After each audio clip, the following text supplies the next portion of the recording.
Daniel Grayson had built his life with his own calloused hands. A self-made contractor, he spent his days on construction sites and his evenings repairing the little imperfections in their suburban home. He was the kind of man who believed loyalty came first.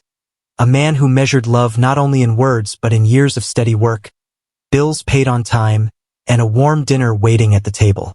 To everyone in the neighborhood, Daniel and his wife Lisa were the couple to admire. Their two-story house, freshly painted fences, and manicured lawn were symbols of discipline and care. On weekends, you could hear Lisa's laughter floating across the street during their backyard barbecues, her hand always resting lightly on Daniel's arm. People smiled when they saw them together. They looked like the living embodiment of a promise kept. Behind closed doors, however, subtle cracks had begun to form. Lisa, once enthusiastic about Daniel's stories of work and plans to expand his small contracting business, had grown distant. She was restless, scrolling endlessly through her phone at night instead of talking to him. She lingered on makeup a little longer before she went out, even if it was just a trip to the store. Daniel noticed these changes but brushed them aside. He convinced himself that stress was to blame. Maybe Lisa just needed space. Maybe she was caught in some quiet dissatisfaction he couldn't quite fix. He tightened his grip on stability instead, working harder than ever to provide her with comfort. If something was wrong, he thought hard work would make it right again. But beneath Lisa's warm smiles and polite words, a seed of detachment had already been planted. A seed that soon would grow into betrayal. Lisa Grayson had never thought of herself as a risk-taker. Her life had always been cushioned, defined by Daniel's steady rhythm and the safe predictability of their days. But somewhere, deep inside, she had begun to crave more attention, more excitement, something different than the unwavering devotion of her husband. That something arrived in the form of Michael Hayes. Michael was an insurance agent, smooth-talking and effortlessly charming, the kind of man who could turn a mundane appointment into a private performance. He first came into Lisa's life under the guise of routine business, helping her update their home insurance policy while Daniel was at work. He had perfectly combed hair, a suit that clung flawlessly to his tall frame, and a smile that seemed to notice her in a way Daniel hadn't in months. It started innocently. A few minutes of light conversation during meetings that wandered off topic. A compliment that lingered just a little longer than expected. The subtle brush of his hand when he handed her papers. Lisa told herself it wasn't dangerous. It was just attention. Nothing more. Harmless. But harmless things have a way of growing. Soon, Michael was calling her, just to check in. Their meetings were no longer strictly about policy details. They stretched into coffee breaks at a cafe downtown where no one knew her face. He asked questions Daniel hadn't asked in years. About her dreams, her frustrations, the things she wanted but felt she didn't have. His voice was a smooth escape, drawing her further and further away from the life she had built with Daniel. Lisa began to indulge in small lies. She told Daniel she was running errands when she was really at Michael's office. She claimed old friends had called when her late-night texts were to Michael, buzzing her phone with promises and confessions. The guilt gnawed at her sometimes, but Michael's intoxicating attention drowned it out. And as weeks turned to months, the line between professional boundaries and secret intimacy blurred beyond recognition. Michael wasn't just her agent anymore. He was the secret thrill she couldn't give up. What Lisa didn't realize was that Daniel, though silent, was no fool. He saw the subtle changes. And beneath his calm exterior, a storm was beginning to brew. Daniel had always trusted Lisa without question. Trust to him was not something negotiated. It was as certain as morning and night, as stable as the ground beneath his work boots. But lately, that certainty had begun to tremble. It was little things at first. Lisa, who once left her phone unlocked on the kitchen counter, now kept it close to her side. When it buzzed with a late-night message, she would tilt the screen away before quickly turning it face down. Her explanations were vague, just a friend, or work-related. But her tone carried an edge of defensiveness that Daniel had never heard before. Then came the changes in routine. She lingered over her makeup in the mornings, applying lipstick that Daniel hadn't seen her wear in years. She began staying out later, claiming she was shopping, running errands, or catching up with old acquaintances. But when Daniel asked which ones, the names never lined up. The lies were small, almost imperceptible, but they built on each other like bricks in a wall. Daniel told himself not to jump to conclusions. After all, wasn't he tired most nights and wrapped up in work? Maybe she just needed more from life than his weary company. Still, the unease sat heavy in his chest. And unease, for Daniel, became obsession. One evening he came home earlier than expected, the sun not yet set behind their quiet cul-de-sac. He stepped into the living room just as Lisa was on the phone. At the sound of his footsteps, she flinched, her voice dropping, before she snapped the call shut. That image, the guilt flashing across her face, stayed with him like a burn. Soon, Daniel was watching her more closely. He began checking the gas mileage on her car, noticing when receipts didn't match the stories she told. He observed the way she smiled at her phone, a soft curve of lips he hadn't seen directed at him in months. At night, when Lisa's breathing steadied in sleep, Daniel would lie awake staring at the ceiling, his mind spinning with possibilities. His heart told him what his pride refused to accept, that someone else had entered their marriage, a silent stranger taking what was his. And once the seed of doubt rooted in his heart, it became impossible to ignore. Something inside him shifted. Patience gave way to suspicion, and suspicion gave way to certainty. Daniel wasn't a man who let things lie. He was determined to find out the truth, even if it destroyed him. Daniel was not a man of words, he was a man of action. And now, with suspicion festering in his chest, he turned toward quiet action. If Lisa was hiding something, he would uncover it.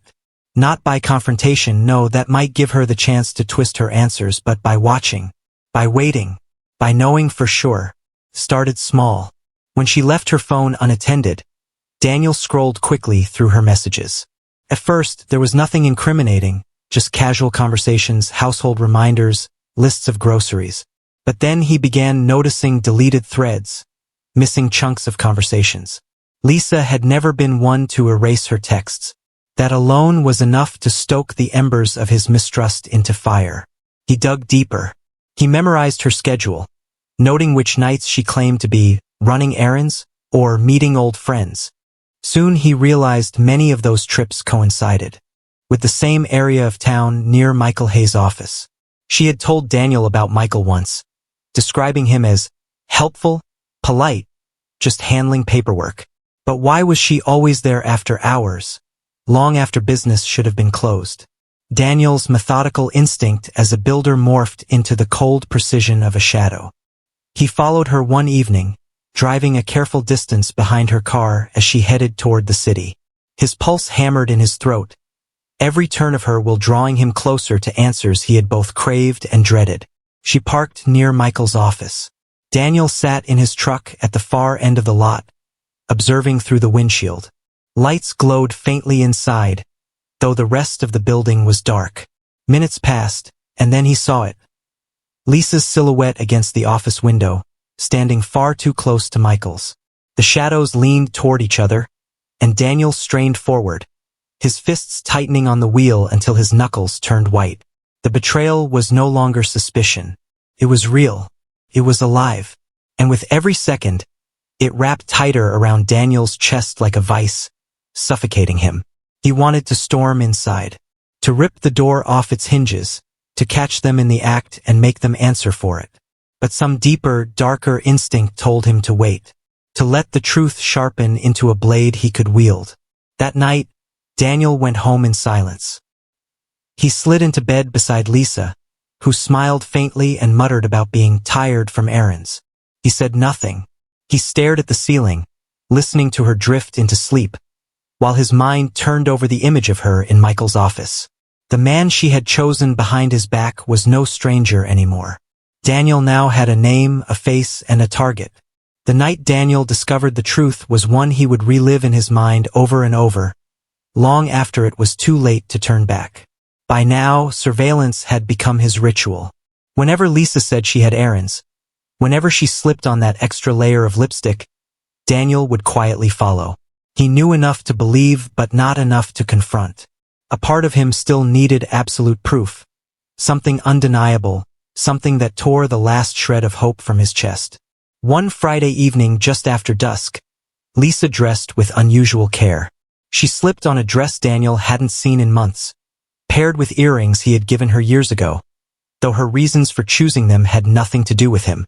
Her perfume drifted through the hallway with each step as she told him she was meeting a friend for dinner.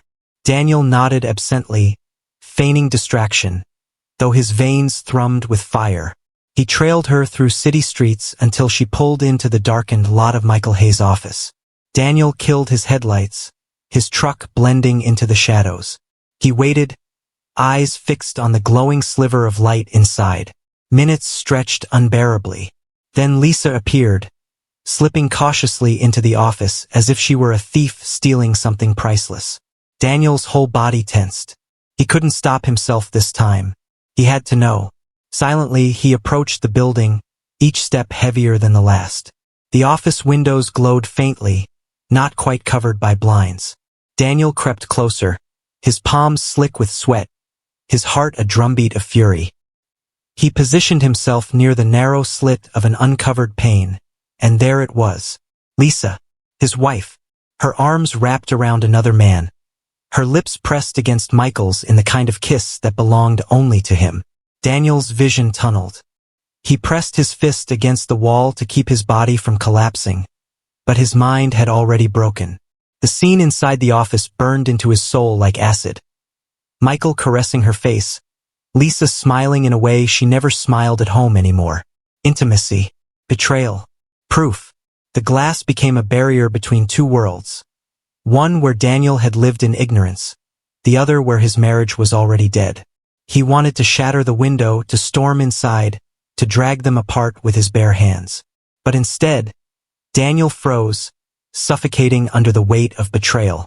His breathing deepened into something raw and primal, a sound he barely recognized as his own. Minutes later, he staggered back into the night, retreating to his truck. His knuckles bled from where he had struck the steering wheel once, twice, again and again. The truth was no longer hidden. It was naked, brutal, undeniable. And for Daniel Grayson, the man who had built his life on loyalty, the discovery was more than betrayal. It was the spark of vengeance. After the night of discovery, Daniel was no longer the same man. He went about his days with a hollow calm, speaking when expected, smiling when necessary, but inside he was a furnace of controlled fire. Every time Lisa looked at him with that practiced normalcy, every time she kissed his cheek before heading out, the image of her entwined with Michael replayed in his mind like a never-ending reel. But Daniel was not reckless. Years of construction work had taught him patience. The blueprints always came before the build, the plan before the structure. If betrayal was to be punished, it would not be in a fit of rage but with the deliberate execution of justice as he saw it. The first stage of his plan was deception. He softened toward Lisa, asking fewer questions, appearing indifferent.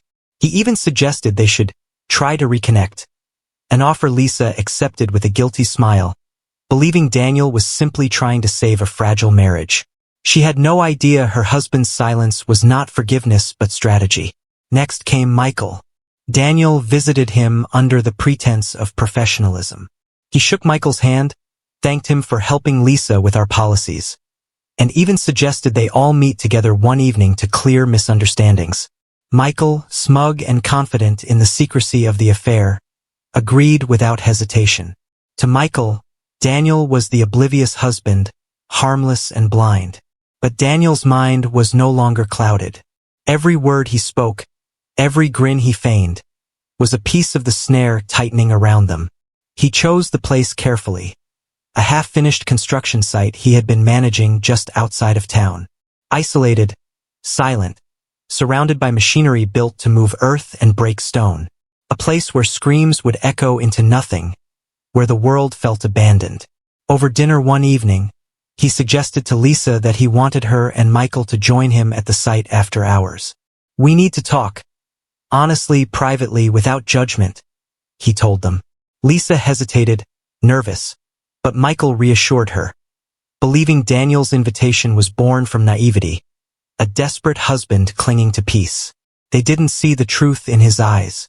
They didn't notice the way he studied them as predators do prey, memorizing their movements, waiting for the right time to strike. For Daniel Grayson, the trap had been set. All that remained was to lead them into it.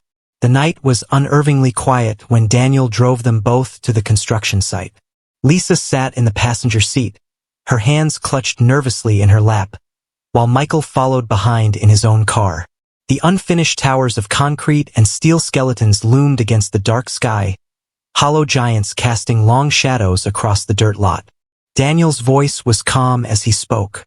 "No interruptions out here," he said evenly. "No neighbors listening, no police driving by. Just us. We can finally be honest." Lisa nodded, though her stomach churned. Deep down, she feared what might unfold, but she had convinced herself Daniel wanted reconciliation. Michael, bold and dismissive, clutched her hand and whispered that everything would be fine. When they parked, Daniel led them toward the heart of the site, a pit where foundations were being laid, surrounded by heavy machinery. The ground smelled of wet cement and steel dust. Towering above them was the excavator Daniel used during his work, the massive claw-like bucket glinting faintly in the floodlights. "Go on," Daniel motioned, gesturing toward the hollow space in the pit. "Both of you. If we're going to be truthful, it has to happen here. Nothing between us." Uneasy but unwilling to provoke anger, Lisa and Michael complied. They stepped down into the gravel-floored trench, exchanging anxious glances. Daniel stood at the edge for a moment, his shadow stretching long across the pit. His face was unreadable, consumed by a stillness that felt more dangerous than rage. Then, without a word, he climbed into the machine. The roar of the excavator's engine shattered the silence, echoing across the site. Michael's face paled as realization struck. Lisa's lips parted in a gasp, her pleas rising above the grinding growl of heavy steel. "Daniel, stop, please. We can explain," she cried, her voice breaking into panic. But Daniel's eyes were dead and fixed, unblinking as his hands gripped the controls. The giant arm lifted, the metal bucket hovering above them like the jaws of some mechanical beast. Slowly, deliberately, he lowered it into the pit. They tried to scramble up the walls, clawing at the dirt, but the walls were steep and their panic slowed them. The bucket descended, pressing down with the unstoppable force of machinery. Their screams rang in the night, muffled by the grinding hydraulic groan of the machine. Daniel felt nothing in that moment. No regret, no hesitation. Betrayal had built up inside him like a dam, and now, finally, it broke. In his mind, this was not murder. This was retribution. When the machine finally stilled, the pit was silent. The only sound was the idling purr of the excavator and Daniel's own breath, steady, almost relieved. In the heart of the construction site, beneath the weight of unyielding steel and stone, Lisa and Michael's affair had been crushed into dust. When the roar of the machinery gave way to silence, Daniel sat in the cab for a long time, staring at nothing. His hands, still gripping the controls, trembled faintly, but his face was stone. He had done it. The betrayal that had poisoned his life was gone, buried beneath steel and earth. But instinct reminded him, vengeance was only half the battle. Now came survival. Daniel climbed down from the cab and scanned the site. The ground was disturbed, the trench messy from the weight of the bucket. He moved with the precision of a man who had built structures from nothing, methodical, steady, deliberate. Using the machine, he shifted piles of gravel and rebar until the foundation pit looked no different than any other unfinished section of the lot. To anyone else's eyes, it was nothing but steel and stone waiting to be poured with cement. By the time he drove home, hours later, his body was caked with sweat and dust. He rehearsed his alibi in silence, committing every detail to memory. The next morning, Daniel played his role. He greeted the neighbors with a weary smile. He made coffee and asked his coworker to confirm his late-night hours at the site. By afternoon, when Lisa's supposed absence grew noticeable, he took the first step of his performance. He called her phone repeatedly, leaving messages filled with scripted worry. By evening, he drove to the police station, feigning anxiety. "My wife," he told them, voice cracking just enough to be convincing. "She never came home last night. I don't know where she is. And she wasn't answering her phone." From that moment on, Daniel wore the mask of the grieving husband. He joined community searches, pinned flyers, even knocked on doors asking if anyone had seen Lisa. Each performance was flawless. His hands steady, his eyes convincingly hollow. Neighbors pitied him. Some whispered that Lisa had simply run off.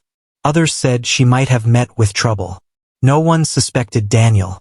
Not at first. He was too calm, too functional, too helpful, almost too perfect. But perfection never lasts. Because beneath his steady facade, cracks again began to form.